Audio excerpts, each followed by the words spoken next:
अस्सलाम वालेकुम, welcome to SF cooking family. कैसे हैं आप सब? उम्मीद है ठीक ठाक होंगे, खैरियत से होंगे, अच्छी सेहत को एंजॉय कर रहे होंगे। जनाब आज हम आपके लिए मज़ेदार से पकोड़ों की रेसिपी लेके आए हैं। ठंड में मज़ेदार से पकोड़े बनाएंगे और बहुत ही मज़ा आ जाएगा आपको देखने का। और फिर जब आपने बनते हुए देखने के इतने आसान है पकोड़े बनाना, 5 मिनट में बन जाएंगे, तो आपने भी फटाफट बिस्तर से उठ के बनाने के लिए चले जाना है। तो चलें जी, फटाफट से मज़ेदार से क्रंची क्रिस्पी टेस्टी पकोड़े बनाते हैं। क्रंची पकोड़े बनाने के लिए हमने यहाँ पे 3 अदद आलू लिए हैं और इनको धो के मैंने छील लिया है। अब हम इनको कद्दूकश कर लेंगे। तीनों आलूओं को हम कद्दूकश करने के बाद इसको पानी से अच्छी तरह से धो लेंगे। ये जो स्टार्च हमें नज़र आ रहा है इसके अंदर, ये सारा हमने निकालना है। पहले पानी डालें, फिर इनको स्ट्रेनर में स्ट्रेन कर लें और फिर 3-4 पानी से इनको अच्छी तरह से धो लें ताकि सारा स्टार्च जो है इसमें से रिमूव हो जाए और ये फिर आलू जो है ना बड़े क्रंची से मज़ेदार हो जाएंगे। और उसके बाद फिर हमने क्या करना है कि आलूओं को हाथों से निचोड़ के ना तो एक बाउल में शिफ्ट कर लेना है। पानी कोशिश करें मैक्सिमम इसमें से रिमूव हो जाए। उसके बाद क्या करना है जी, एक बड़े साइज़ का प्याज लिया है, स्लाइसिस में कट करके वो इसमें शामिल कर लिया है और 3-4 सब्ज़ मिर्चें बारीक बारीक चॉप करके वो भी इसमें डाल दी हैं और थोड़े से इसमें एक मुट्ठी भर के धनिए के पत्ते डाल दें सब्ज़। इसके बाद हमने इसमें शामिल करना है 1 कप जो है बेसन का और 3 टेबलस्पून इसमें मैंने चावलों का आटा शामिल किया। चावलों के आटे से तो क्या ही मज़ेदार क्रंच आता है। अच्छा जी, इसके बाद 1 टीस्पून इसमें मैंने भर के डाल दिया है चिली जो रेड वाली है, मिर्चें पिसी हुई, और 1 ही टीस्पून इसमें नमक डाल दिया है और 1/2 टीस्पून इसमें कसूरी मेथी का डाल दिया है।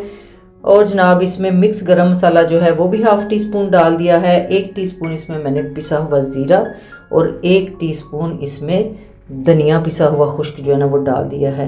अब हमने हाथों को अच्छी तरह से धो के इसको मिक्स करना है क्योंकि इसके अंदर पानी काफ़ी है और उसी पानी से कोशिश करेंगे हम इसकी डो बना लें इस तरह से हाथों में थोड़ा सा मसल के। और अगर आपको कम लगे पानी तो आप 2-4 चम्मच और शामिल कर सकते हैं। ये देखें बहुत अच्छी से हमारा जो बैटर है ना वो रेडी हो गया है। अगर यहाँ पे ऑयल हम रख लेते हैं गर्म होने के लिए, वैसे तो ये ऐसे ही हो जाएगा लेकिन यानी बैटर बन जाएगा, लेकिन अगर आपको लगे कि थोड़ा कम है इसमें पानी तो 1-2 चम्मच डाल के तो इस तरह से खड़ा खड़ा हमने मसाला बनाना है, फ्लोइंग नहीं इसको करना। ऑयल गर्म हो गया तो इसमें हाथों में इसी तरह से हाथों से पकड़ के हमने इसको खड़ा खड़ा जो है ना बैटर इसमें डाल देना है। उसकी मुट्ठी में हमने चुल्ला नहीं मचाना, ये खड़े खड़े पकौड़े हम रखेंगे, ठीक है जी। 2-3 मिनट पकने के बाद मीडियम फ्लेम पे हम इसकी साइड चेंज कर देंगे और 2-3 मिनट मज़ीद पकाएंगे। लो जी, पकोड़े बन गए जो साढ़े मज़ेदार नज़र आ रहे हैं ना, किड्डे को क्रंची बने ने, बहुत ही यमी बनते हैं। और आपने देखा कि कितनी आसानी से बन जाएंगे और कितना थोड़ा टाइम लगेगा। और इस तरह से ये देखें सारे पकोड़े जो हैं वो 5-6 मिनट में फ्राई हो गए हैं। फ्राई आपने इसको मीडियम फ्लेम पे करना है।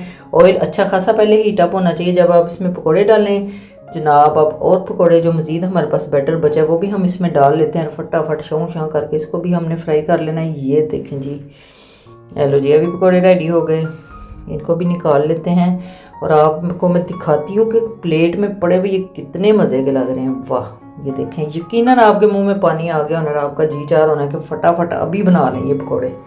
ये देखें बहुत ही मज़े के पकोड़े बनते हैं और आपने देखा कितनी कम मेहनत में बन गए। इसको आपने ज़रूर ट्राई करना है और सर्दियों में इससे लुत्फ़अंदोज़ होना है और फिर हमें भी बताना है कि आपके पकोड़े जो है ना वो कैसे बने थे, कमेंट कीजिएगा जी। तो जनाब कैसी लगी आपको हमारी मज़ेदार से पकोड़ों की रेसिपी? अच्छी लगी है तो वीडियो को लाइक कर दें। फिर मिलेंगे किसी नई मज़ेदार और यूनिक रेसिपी के साथ। स्टे पॉजिटिव, स्टे हेल्दी, अल्लाह हाफिज़।